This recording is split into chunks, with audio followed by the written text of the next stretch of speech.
어느덧 2022년 새해도 두 달 가까이 지났습니다. 우리가 한 해를 시작할 때 한 해 목표 또 소망하는 것 이런 것들을 우리가 계획하게 되는데 어떻게 잘 그것들이 이루어지고 계십니까? 혹시 그 소망을 이루기 위해서 달려가면서 장애물을 만나지는 않으셨습니까?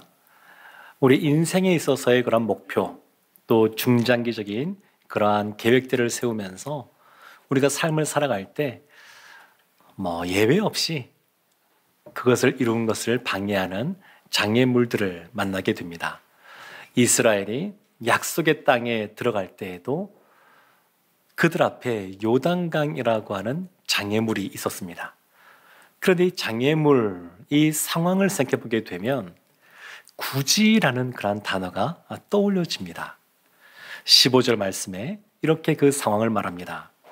요단이 곡식 거두는 시기에는 항상 언덕에 넘치더라. 보리를 베고 하는 이 봄철에 요단강 물이 넘치는 겁니다. 요단강이 그냥 건기 때, 메마를 때, 그럴 때는 그 폭이 한 30m 정도밖에 되지 않는데, 그런데 물이 범람하는 그 시기에는 학자들의 말에 빌려보게 되면 1km, 심지어 그 폭이 2km까지도 간다 그럽니다. 그러니까 하나님께서 이스라엘로 하여금 요단강을 건너가게 할 때에 40년 동안 기다렸는데 몇 달 더 지나면 건기가 되고 그러면 물도 줄어들게 되고 건너기 수월할 텐데 굳이 봄철에 눈이 헐몬산에서 녹아서 많이 내려오고 그리고 우기라서 여러 가지 그 요단강 지류들, 우리가 잘 아는 야복강 같은 경우에도 요단강의 지류입니다.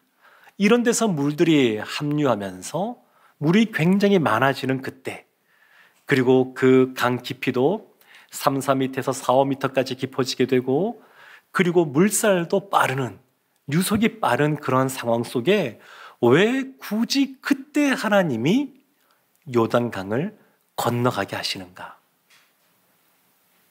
편안하게 좀 더 쉽게 건너갈 수 있는 길이 있는데 왜 하나님은 굳이 이스라엘로 하여금 물이 범람할 때, 건너기 어려울 때, 약 200만 명쯤 되는 이스라엘 민족이 건널 방법이 도저히 없을 때 왜 그럴 때 건너게 하시는가? 이런 생각이 듭니다. 근데 오늘 본문 시작되는 이 여호수아 3장 말씀을 보게 되면 하나님께서 여기에 목적을 갖고 계셨습니다.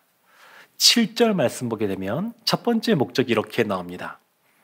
여호와께서 여호수아에게 이르시되 내가 오늘부터 시작하여 너를 온 이스라엘의 목전에서 크게 하여 내가 모세와 함께 있었던 것 같이 너와 함께 있는 것을 그들이 알게 하리라. 여호수아를 목전에서, 이스라엘 목전에서 크게 하겠다, 이렇게 말씀하십니다. 모세와 함께 있었던 것처럼 여호수아와 함께 있는 것을 이스라엘 가운데 보여주겠다.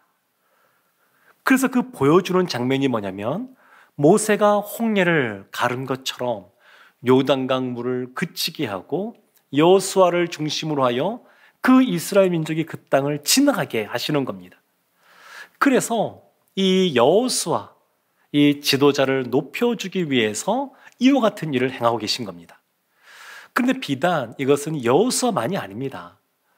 하나님의 자녀인 성도인 우리도 하나님이 높여주기를 원하십니다. 시편 16편 3절에 이렇게 말씀합니다.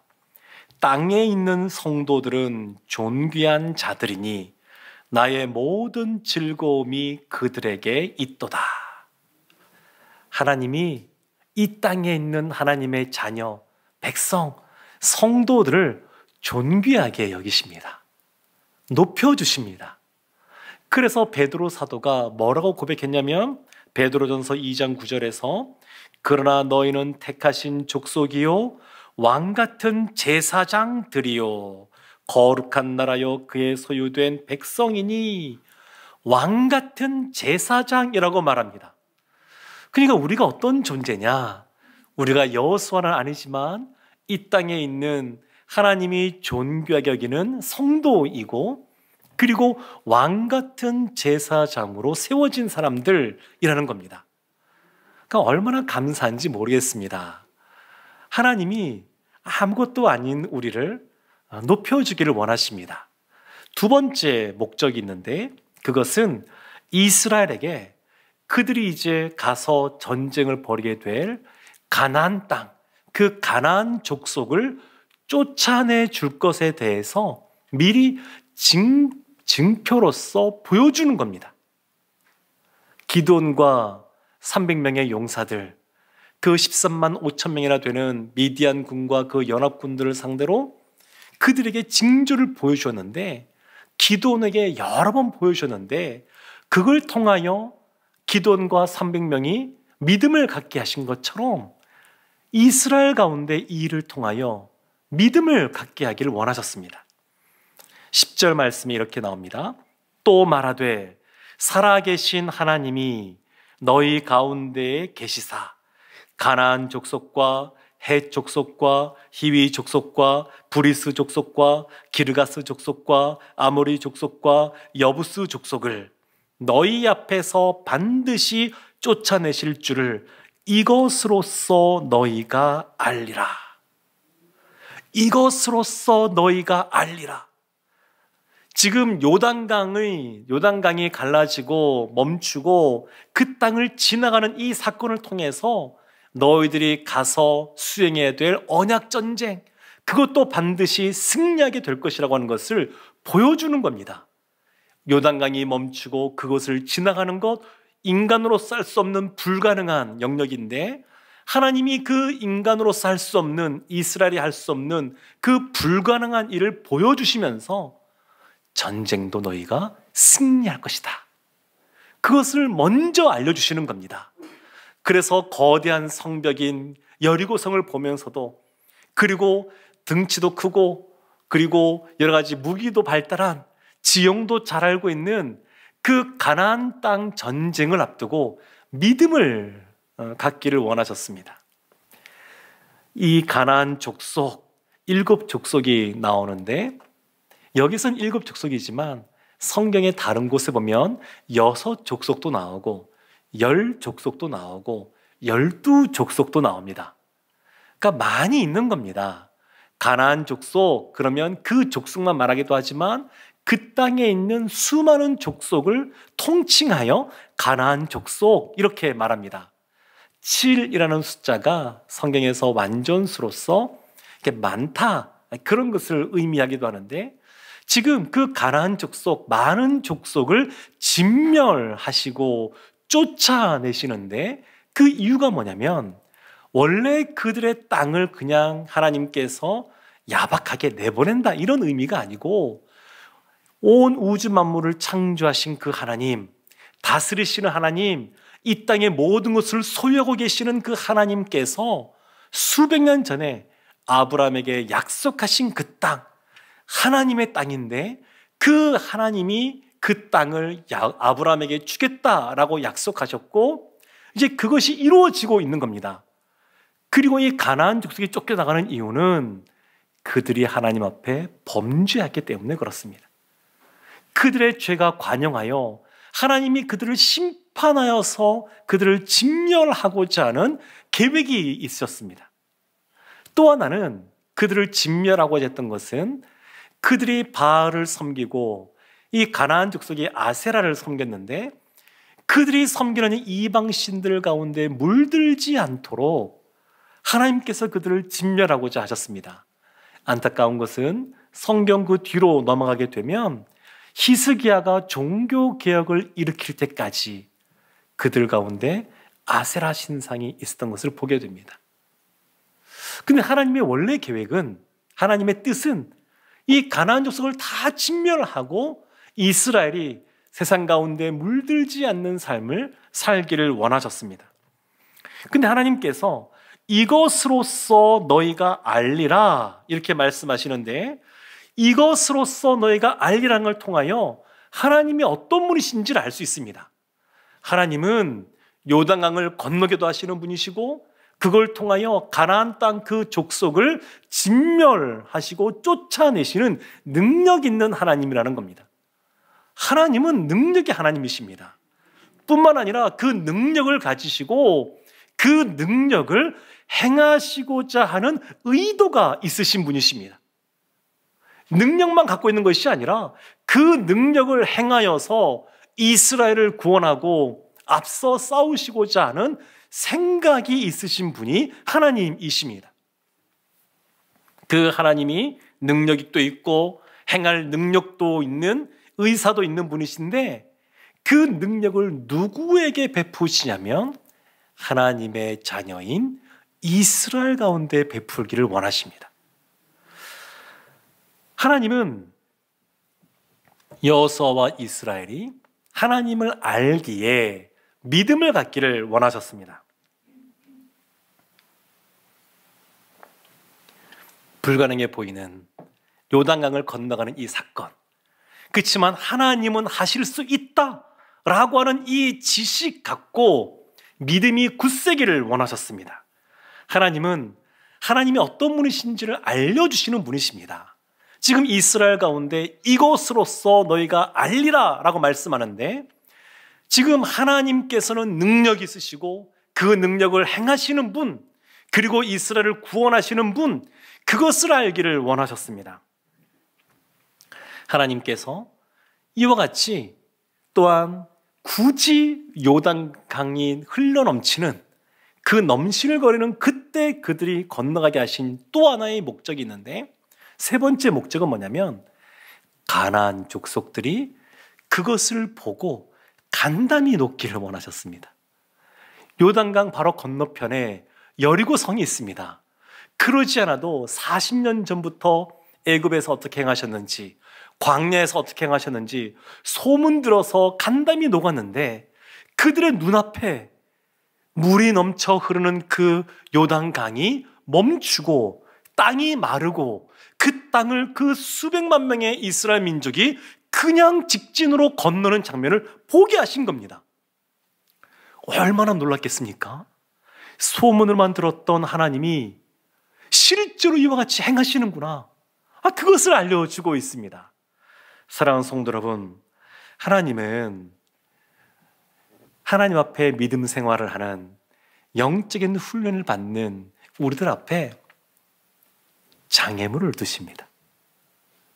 문제거리를 두십니다. 그리고 환난 가운데 인내하게 하시고 인내 가운데 연단받게 하시고 그 연단을 통하여 소망을 이루게 하십니다. 우리가 연초에 목표했던 그러한 계획, 이루고자 소망했던 그러한 것들, 또 우리 삶 가운데 꼭 이루어졌으면 좋겠다 싶은 것들, 또 하나님이 주신 그러한 사명, 그 비전을 이뤄감에 있어서 어려움들이 따르게 됩니다. 근데 그것은 굳이 하나님이 요단강 물이 많을 때 건너게 하신 것처럼 우리 가운데 이러한 환난을 통하여 결국 소망을 이루시기를 원하시기 때문에 그렇습니다. 그런데 하나님의 역사하심을 경험하기 전에 하나님이 이스라엘로 하여금 행하기를 원하시는, 요구하시는 것이 있습니다.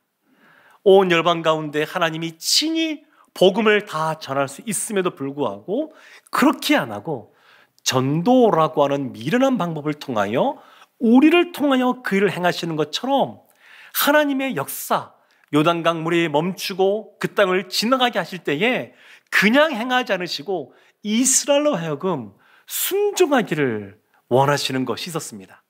그 첫 번째가 뭐냐면 믿음입니다. 믿음. 이스라엘이 믿음을 갖기 원하셨습니다. 우리 인생에 우리가 문제들을 맞닥뜨리게 되는데 그 문제를 해결할 열쇠가 믿음입니다. 믿음. 우리의 지난 삶을 쭉 돌이켜보게 되면 문제가 없었던 시절이 별로 없습니다. 어떠한 문제를 해결하게 되면 그 다음에 또 문제가 다가옵니다. 허들 경기하는 것처럼 장애물 하나 건너면 또 그 앞에 장애물이 있습니다.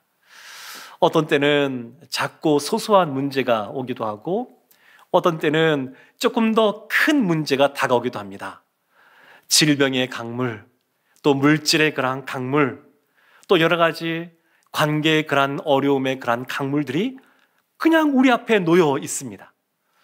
그렇지만 또 어떤 데 보게 되면 작고 소소한 것처럼 보이지만 끈질기게 우리를 힘들게 하는 것들이 있습니다. 처마 밑에 떨어지는 물방울 한 방울, 아무것도 아닌 것 같은데 세월이 지나면서 이것이 바위를 뚫는 것처럼 작은 문제, 작은 질병 같은데 시간이 오래 가면서 너무너무 우리를 힘들게 하는 것들이 있습니다. 또 어떤 것은 수술을 몇 번씩이나 해야 되는 큰 질병인데 반복해서 이것이 일어나면서 또 마음이 무너질 것 같은 그러한 상황 속에 우리가 내몰릴 때도 있습니다. 그래서 인생이라고 하는 것은 우리 앞에 놓여진 이 문제들을 풀어가는 과정이다, 이렇게 말하기도 합니다.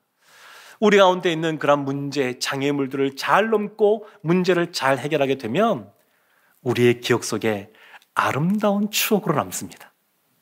그때를 생각하면 감사하고 또 기쁨이 있고 그 사람들에게 간증할 수 있고, 그렇지만 그 문제가 잘 풀어지지 않으면 우리에게 깊은 상처로 남습니다. 그래서 그 장애물을 넘지 못했던 그 기억 때문에 의기소침해지게 되고 낙심하게 되고 삶에 더 이상 소망을 품지 않게 되고 그리고 절망하고 또 포기하는 그러한 안타까운 모습도 나타나게 됩니다. 그러나 분명한 것은 우리의 삶 가운데 어떤 장애물, 문제라고 하는 것은 우리를 힘들게 하는 것은 분명하지만 그러나 이것이 하나님 앞에 우리의 믿음이 성장케 하는 계기가 되기도 합니다. 그래서 베드로 사도가 베드로전서 4장 12절에 이렇게 말합니다. 사랑하는 자들아, 너희를 연단하려고 오는 불시험을 이상한 일 당하는 것 같이 이상히 여기지 말고. 우리를 연단하려는 불시험입니다. 굳이 요단강 물이 많을 때 이스라엘 하여금 건너게 하시는 것, 연단하고자 하는 불시험입니다. 왜 그들로 하여금 물이 많을 때 건너게 하시느냐? 아브라함의 믿음을 보시려고 시험하시고자 이삭을 바치라 말씀하셨던 것처럼 이스라엘의 믿음을 보고자 하시는 겁니다. 그들이 40년 동안 광야의 세월을 보내면서 믿음이 굳건해졌는지, 하나님 말씀에 온전히 순종하는 삶을 살게 되는지 보고자 하셨습니다. 믿음이라고 하는 것은 들음에서 나는 것인데 그 들음이라고 하는 것은 하나님 말씀이 들려졌을 때에 그것을 온전히 받아들이는 겁니다. 하나님 말씀이 들려지면 있는 그대로 받아들이고 그 말씀대로 즉시 순종의 삶으로 나아가는 것, 이것이 바로 믿음의 사람의 모습입니다. 여호수아 3장 3절 말씀 보면 하나님이 여호수아를 통하여 백성들에게 이렇게 말씀하십니다. 백성에게 명령하여 이르되 너희는 레위 사람 제사장들이 너희 하나님 여호와의 언약궤 매는 것을 보거든 너희가 있는 곳을 떠나 그 뒤를 따르라. 백성들에게 언약궤를 맨 제사장들을 따라가라, 이렇게 말씀하셨습니다. 8절 말씀에도 이렇게 나옵니다. 너는 언약궤를 맨 제사장들에게 명령하여 이르기를 너희가 요단 물가에 이르거든 요단에 들어서라 하라. 제사장들에게도 언약궤를 메고 물가에 먼저 들어가라, 이렇게 말씀하셨습니다. 들려진 겁니다. 제사장들 귀에 하나님 말씀이 들려졌고 이스라엘 백성들의 귀에 하나님 말씀이 들려졌습니다. 그런데 이들이 그 말씀 그대로 행합니다. 여러 가지 생각을 할 수 있습니다. 지금 뗏목조차도 없고 아무것도 없는 이 상황 속에, 그리고 지금 물은 너무 많은 이때에 왜 지금 건너라고 하느냐? 만약에 여호수아의 말대로 그 요단강 물에 발을 담그고 깊이 들어갔음에도 불구하고 그냥 있는 그대로의 상태면 어찌하려고 그러느냐? 아무런 대책도 없이 그냥 무대뽀로 그렇게 해도 되느냐? 이런 생각을 충분히 할 수 있습니다. 요단강을 건너간다 하더라도 건너갈 때 여리고 성에서 군사들이 나와서 우리를 대적하면 어떻게 할 거냐? 이런 의문을 가질 수 있음에도 불구하고 그렇게 질문하지 않습니다. 그래서 있는 그대로 받아들입니다. 그래서 3장 14절에 이렇게 나옵니다. 백성이 요단을 건너려고 자기들의 장막을 떠날 때에 제사장들은 언약궤를 메고 백성 앞에서 나아가니라. 그대로 행합니다. 예수님께서 천국 비유 말씀하실 때 씨 뿌리는 비유를 말씀하셨는데 마지막 좋은 밭, 착하고 좋은 마음, 이 마음이 그 마음입니다. 하나님의 역사를 경험하기 위해서 우리 가운데 요구하시는 것이 있는데 그것은 믿음입니다. 그 믿음은 착하고 좋은 마음으로 하나님의 말씀이 들려졌을 때에 아멘으로 받아들이고 행하는 그러한 믿음입니다. 두 번째, 이스라엘에게 요구하시는 것이 있습니다. 그것이 순종입니다. 순종. 인생의 장애물을 만났을 때에 그것을 넘을 수 있는, 인생의 문제를 만났을 때에 그것을 해결할 수 있는 열쇠가 순종입니다. 순종. 15절과 16절 말씀에 그들의 순종의 모습이 이렇게 나옵니다. 요단이 곡식 거두는 시기에는 항상 언덕에 넘치더라. 궤를 맨 자들이 요단에 이르며 궤를 맨 제사장들의 발이 물가에 잠기자 곧 위에서부터 흘러내리던 물이 그쳐서 사르단에 가까운 매우 멀리 있는 아담 성읍 변두리에 일어나 한 곳에 쌓이고 아라바의 바다 여매를 향하여 흘러가는 물은 온전히 끊어짐에 백성이 여리고 앞으로 바로 건널세. 이스라엘 그 지형을 보게 되면 이 위쪽에 갈릴리 호수가 있습니다. 그리고 그 호수 밑으로 요단강이 흐르게 됩니다. 그리고 그 끝에 여매, 사야라고 하는 이 여매가 있습니다. 지금 이스라엘이 어디에 있냐면 이 여매 바로 위에 요단강 그 위치에 있습니다. 여기를 건너가면 바로 여리고성이 보이게 되는데, 근데 요단강 물이 어디에서 그쳤냐면 사르단이라고 하는 지역 아담 성읍에서 멈췄습니다. 이곳에서 갈릴리 호수로 위쪽으로 약 20km, 25km 떨어져 있는 곳입니다. 그러니까 지금 그들이 발을 잠그자, 발을 내딛어서 요단 그 물가에 들어가자 하나님께서 멈추게 하시는 겁니다. 그리고 그 멀리 20km 이상 되는 그 지점에 물들이 쌓이게 하시는 겁니다. 아주 놀라운 일이 지금 벌어지고 있습니다. 그리고 그 밑에 있던 물들은 여매로 흘러가게 하십니다. 그리고 그 땅을 마른 땅이 되게 하십니다. 그리고 그 땅을 지나가게 하시는 겁니다. 출애굽기 15장 8절에 홍해를 건널 때 이런 사건이 벌어집니다. 주의 콧김에 물이 쌓이되 바다가 언덕같이 일어서고 큰 물이 바다 가운데 엉기니이다. 이때도 하나님께서 바다를 가르시고 언덕같이 그 파도를 쌓게 하셨습니다. 홍해는 양쪽으로 갈라졌으니까 양쪽에 이와 같이 언덕처럼 벽처럼 쌓이게 된 것이고, 요단강 건너갈 때는 위쪽만 저 멀리에 벽처럼 쌓이게 하고 이쪽은 마른 땅이 되게 하신 겁니다. 하나님께서 이 말씀들을 통하여 의도적으로 계속 홍해 건너는 사건을 기억나게 하십니다. 연결시키십니다. 그리고 이와 같이 건너갈 때에 제사장들이 큰 역할을 감당합니다. 17절 말씀입니다. 여호와의 언약궤를 맨 제사장들은 요단 가운데 마른 땅에 굳게 섰고 그 모든 백성이 요단을 건너기를 마칠 때까지 모든 이스라엘은 그 마른 땅으로 건너갔더라. 마른 땅으로 건너갑니다. 출애굽기 14장 21절 이렇게 말합니다.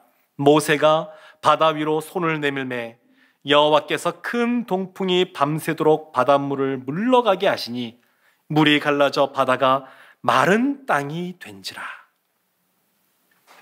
마른 땅을 건넙니다. 그렇지만 젖은 땅을 밟은 사람들이 제사장들이었습니다. 하나님께서 2000규빗쯤 900m 정도 떨어져 있으라 말씀했으니까 위쪽으로 다 지금 물이 멈춰 있는 상태인데 제사장들이 그 위쪽에 자리 잡고 약 900m 떨어진 그 지점부터 200만 명 되는 사람들이 건너갔을 겁니다. 근데 200만 명이 건너가려면 시간이 얼마나 걸릴까요? 반나절 이상 걸리지 않겠습니까? 근데 지금 제사장들이 그 북쪽, 물이 쌓여있는 그 북쪽, 그곳을 향하여 제일 먼저 서 있고 그들이 다 건널 때까지 그 강 한가운데 있습니다. 무게도 무게일 겁니다. 그렇지만 언제 그 물이 지금은 멈춰 서서 땅이 말라 있지만 언제 다시 물이 흐를지 모르는 상태입니다. 그냥 지나가는 것도 믿음이 필요한데 다 지나갈 때까지 끝까지 그 자리를 굳게 서 있어야만 됐었습니다. 제사장들이 그 강 한가운데 끝까지 굳게 서 있는 모습, 이 모습이 믿음의 사람의 모습입니다. 믿음의 사람은 하나님이 있으라고 하는 그곳에서 있으라고 하는 그 시간까지 있는 사람이 믿음의 사람입니다. 믿음의 사람은 하나님의 속도가 우리가 생각하는 속도와 다른데 하나님의 속도에 자기 자신을 맞추는 사람이 믿음의 사람입니다. 때로는 하나님의 이와 같은 인도하심이 이해가 되지 않을 때가 있습니다. 받아들이기도 어렵고 그리고 이것을 그대로 순종해야 되나? 그런 의구심이 들 때도 있습니다. 그렇지만 믿음의 사람은 하나님의 섭리와 지혜를 알고 그것을 신뢰하는 사람이 믿음의 사람입니다. 제사장들은 순종의 모습으로 나아갔습니다. 우리가 우리 자신을 생각해보게 되면 요단강 물이 멈추고 땅이 마르게 되고 그 땅을 지나가는 이와 같은 하나님의 역사 얼마나 자주 경험하고 계십니까? 우리의 가정에서, 우리의 일터에서, 우리의 삶의 자리에서 하나님의 이와 같은 놀라운 역사를 우리가 얼마나 경험하고 있나요? 이와 같은 역사를 경험하지 못하는 이유는 제사장들처럼 이스라엘 민족처럼 전적으로 하나님을 신뢰하지 못하기 때문에 그렇습니다. 하나님은 우리를 향한 계획이 있으십니다. 한 사람 한 사람 하나님이 갖고 계신 계획이 없는 사람이 없습니다. 하나님이 우리를 향한 그러한 계획은 우리가 생각하는 것보다 훨씬 큽니다. 우리 공동체를 향한 것도 마찬가지입니다. 다만 우리의 삶 속에 이와 같은 역사를 자주 경험하지 못하는 것은 우리를 끌어당기는 그러한 힘들이기 때문에 그렇습니다. 오늘의 이 세상 살아갈 때에 얼마나 많은 사람들이 안정을 추구하는지 모릅니다. 안정적으로 살아라. 청년들에게도 권면할 때에 안정적인 그러한 직장을 선택해라. 우리의 삶 속에 우리가 노후를 준비하고 또 여러 가지 자녀들을 위해서 그 앞길을 준비할 때에 어떻게 하면 이 자녀들이 또 우리의 삶이 안정적으로 돼갈까? 우리가 할 수 있는 것들을 많이 준비합니다.